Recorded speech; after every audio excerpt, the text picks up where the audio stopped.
Familia, tomen unos minutos para responderse estas dos preguntas. Primero, ¿en qué área de nuestra casa estamos siendo a lo mejor permisivos o ignorando un problema que necesita atención?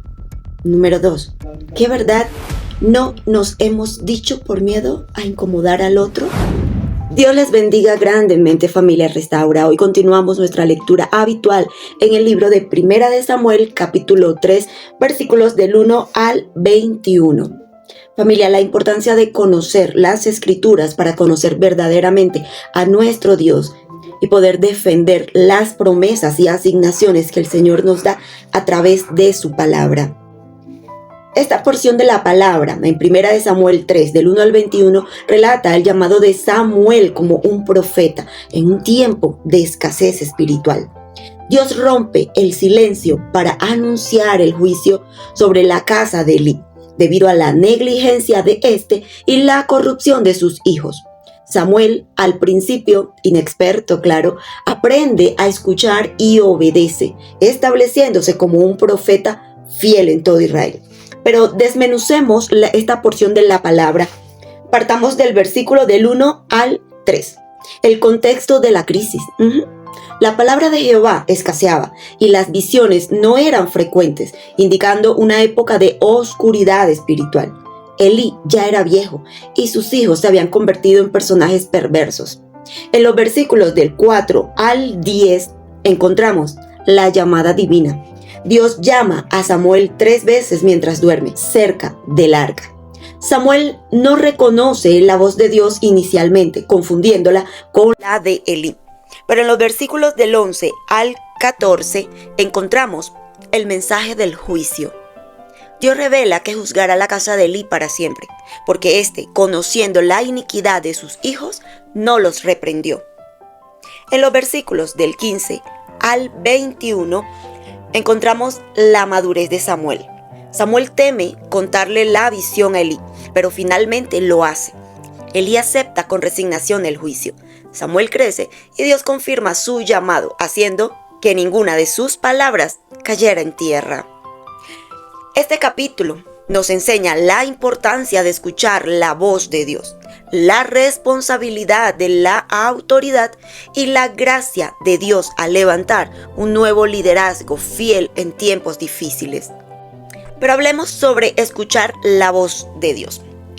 Primero, vemos que el relato nos muestra que escuchar a Dios es un proceso de aprendizaje y que la disposición supera la experiencia. Quiero que te quedes con eso, la disposición supera la experiencia.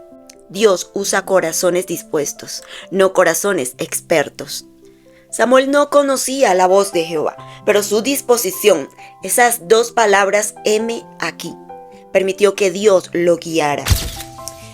Punto número 2. Encontramos que se necesita mentoría. Samuel necesitó a Elí para identificar quién lo llamaba. Esto enseña que la madurez espiritual a menudo requiere de otros que nos ayuden a discernir la voluntad divina. Punto número 3. Encontramos la respuesta correcta. La frase, habla porque tu siervo oye. Esa es la clave. No es solo oír el sonido, sino ponerse en una posición de obediencia total antes de saber siquiera qué va a decir Dios. Este pasaje también nos muestra la diferencia entre el sacerdocio de Elí y el de Samuel. Este capítulo marca también un paso de antorcha en una carrera, provocado por el estado del corazón de cada participante. Elí refleja el pasado estancado. Representa un sacerdocio que se ha vuelto ciego, tanto física como espiritualmente. Se había vuelto cómodo y tolerante con el pecado, dejando que la lámpara de Dios casi se apagara. Mientras que Samuel es el sacerdocio renovado, representa el surgimiento del oficio profético. Su sacerdocio no se basa en la herencia familiar como los hijos de Elí, sino en la fidelidad a la palabra de Dios. Mientras que Elí cayó ante el pecado, Samuel se atrevió a decir la verdad, aunque fuera dolorosa. Pero veamos cuáles fueron las consecuencias de la negligencia familiar. Vemos que el juicio sobre la casa de Elí es una de las advertencias más serias de la Biblia sobre la crianza. Número 1. Vemos el pecado de la omisión. Dios no juzga a Elí por los pecados de sus hijos, sino por no estorbarlos. Conocer el mal y no actuar, siendo autoridad, lo hizo cómplice. Número 2. Honrar a sus hijos por encima de Dios. Elí aconsejó a sus hijos, sí, pero no ejerció su autoridad para detener el sacrilegio. Esto nos enseña que la negligencia familiar en temas espirituales puede arruinar el legado de varias generaciones. Número 3. Vemos la falta de arrepentimiento. La Biblia dice que la iniquidad de la casa de Elí no sería expiada con sacrificios, lo que sugiere que había llegado a un punto de endurecimiento donde el ritual religioso ya no podía sustituir la falta de carácter y de autoridad. Este pasaje y su enseñanza es para el matrimonio y la familia. Es un ejercicio muy poderoso porque nos habla de la comunicación, del respeto a las prioridades y de la responsabilidad compartida. Pero dividamos esta reflexión en 3 pilares para la vida matrimonial. Número 1. La escucha activa. Habla, que tu cónyuge escucha. Así como Samuel tuvo que aprender a distinguir la voz de Dios, señoras y señores, en el matrimonio debemos aprender a distinguir la voz de nuestra pareja entre tanto ruido cotidiano. Y me refiero a lo espiritual, a esas necesidades y a ese pedido de ayuda desde lo espiritual. A veces respondemos de manera automática, como Samuel cuando corría donde Elí, pero no escuchamos lo que el otro realmente necesita. Pero, ¿cómo aplicamos todo esto? Practiquen, señores, la disposición de Samuel. Habla porque te escucho. Significa soltar el celular, mirar a los ojos y estar presente para ese cónyuge. Un matrimonio saludable se construye sobre la capacidad de discernir las necesidades profundas del otro detrás de sus palabras. Discernimiento. Punto 2. El orden de las prioridades. No honrar a los hijos por encima de la relación. Ojo con esto. Hay una jerarquía. Cristo, esposo, esposa e hijos. Vemos con las escrituras que el error de Elí fue no poner límites y priorizar los deseos de sus hijos por encima de su propio deber sagrado. En la vida cotidiana es fácil cometer el error de Elí y volcarse tanto hacia los hijos que se descuida la relación de pareja o incluso los valores espirituales del hogar. El matrimonio es la base de la familia. Honrar a Dios en el matrimonio significa que la relación entre esposo y esposa debe estar sana para poder guiar a los hijos. No teman poner límites. El amor que no corrige o que ignora las faltas como hizo Elí termina dañando a todos. Número 3. La valentía de decir la verdad, pero con amor. Samuel tuvo miedo de contarle a Elí la visión porque era evidentemente un mensaje muy duro. Pero Elí lo instó a no ocultar nada. Muchos matrimonios sufren por el silencio preventivo. No decir lo que molesta para evitar peleas. Sin embargo, los problemas no resueltos se vuelven como la casa de Elí. Se corrompen en secreto. Tengan la honestidad de Samuel. Si hay algo que está afectando la santidad o la paz del hogar, hablen con claridad. La confianza crece, no cuando no hay problemas, sino cuando ambos saben que pueden decirse la verdad sin miedo a ser destruidos. Punto número 4. Mantener la lámpara encendida. El texto dice que Samuel dormía donde la lámpara de Dios aún no se había apagado. El matrimonio requiere mantenimiento espiritual constante para que la luz no se apague. No dejen que la rutina, que la monotonía apague su conexión espiritual. Busquen momentos de oración o de reflexión juntos. Cuando la lámpara del amor y la fe se mantiene encendida en la intimidad del hogar, es más fácil enfrentar toda crisis externa.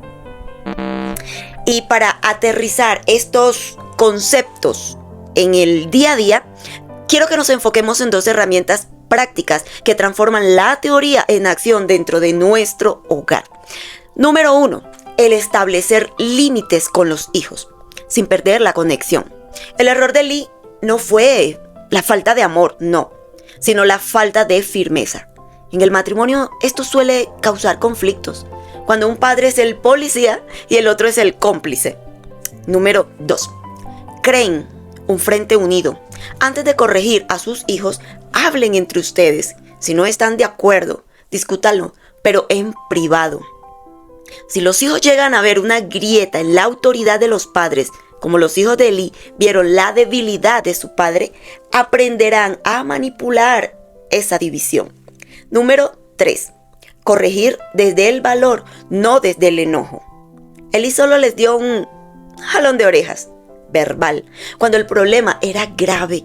La reflexión aquí es: establezcan reglas claras basadas en valores, no en el humor del día. Esto da seguridad a los hijos y da paz al matrimonio.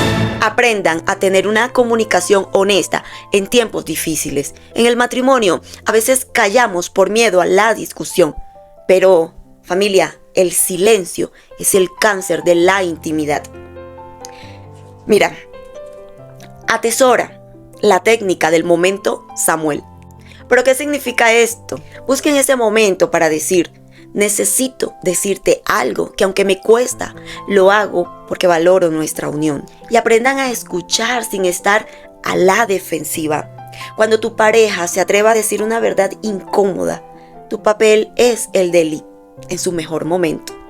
Dime todo, no me ocultes nada. Recibir la verdad con humildad, aunque duela, evita que los problemas se vuelvan problemas crónicos. Y quiero compartirte una guía de acuerdos de honor para el hogar. Me pareció increíble esto que encontré. Está basado en la actitud de Samuel y la lección de Eli. Estos acuerdos ayudan a evitar que la negligencia dañe la convivencia del hogar. Vamos allá. Número 1. Acuerdo de la verdad. Ese es el momento de Samuel. Nos comprometemos a hablar de lo que nos incomoda en un plazo máximo de 24 horas, sin usar el silencio como castigo. Cuesta, pero hay que hacerlo. Número 2. El acuerdo del frente unido, es decir, los límites. Ninguna decisión importante sobre los hijos o el dinero, por ejemplo, se toma por separado, sino que si uno dice no, el otro respeta esa posición frente a terceros hasta que lo hablen en privado. Punto número 3. El acuerdo de la protección. No permitiremos que nada ni nadie, es decir, hijos, trabajo, familia política, se interpongan en nuestro tiempo de pareja. El bienestar de nuestro matrimonio es la prioridad para que la familia esté segura. Número 4. Acuerdo de restauración. Cuando fallemos en un límite o nos faltemos el respeto, no lo ignoremos como hizo Eli. Pediremos perdón específicamente por la acción cometida. Nunca sea tu perdón: si en algo te fallé, perdóname. Si algo mal te hice, perdóname. Eso es algo general y no viene del corazón. Pero antes de poder llegar a todos estos acuerdos, nos toca trabajar en cómo fortalecer la espiritualidad en pareja. Y no se trata de hacer rituales complejos, sino de mantener la lámpara encendida en lo cotidiano. Número 1. Siendo guardia de la lámpara, es decir, haciendo una oración breve. No esperes a tener una hora libre. Al despertar o antes de dormir, tomen sus manos y agradezcan por una sola cosa al día. Esto reconoce que Dios está presente en su hogar, en su casa. Número 2. Lectura en eco. Elijan un versículo corto a la semana en lugar de solo leerlo. Pregúntense: ¿cómo se ve este versículo aplicado a nuestro matrimonio hoy? Número 3. Servicio mutuo como acto espiritual. Entiendan que cuidar al otro es servir a Dios. Cuando uno está cansado y el otro lo apoya, están viviendo el sacerdocio de Samuel en lo práctico. Número 4. La ausencia de quejas. Elijan un día a la semana para no criticar nada del otro ni del hogar. Usen ese espacio espiritual para enfocarse en lo que Dios está construyendo en cada uno de ustedes. Familia, un paso a la vez. No intenten aplicar todo esto en una mañana. Empieza a lo mejor por un plan de oración de 5 minutos. Y ojo, esto no es un rezo repetitivo, sino un momento de conexión real basado en la historia de Samuel y de Eli. Pueden hacerlo al final del día o antes de salir de casa. Lo importante es el contacto físico y la disposición del corazón. Pero ¿y cómo hacemos esa oración? Pues te voy a dar especie de una estructura de 5 minutos. Empezamos por la preparación, unos 30 segundos. Tómense de las manos y guarden silencio un momento. Reconozcan que Dios está ahí, en medio de su matrimonio. Luego viene la invocación. Habla, Señor. Un minuto quizás. Uno de los dos comienza diciendo: Señor, así como Samuel, hoy abrimos nuestros oídos y nuestro corazón. Queremos que tú seas la guía en nuestra casa. Ayúdanos a escucharte a ti y a escucharnos el uno al otro con amor y con sabiduría. Luego viene la gratitud y la protección, quizás un minuto. Cada uno mencione una área específica que agradece del otro hoy. Y luego pidan gracias por algo. Mencionen algo. Señor, te pedimos que mantengas la lámpara de nuestra fe encendida y que protejas nuestra unión de la distracción y de todo descuido.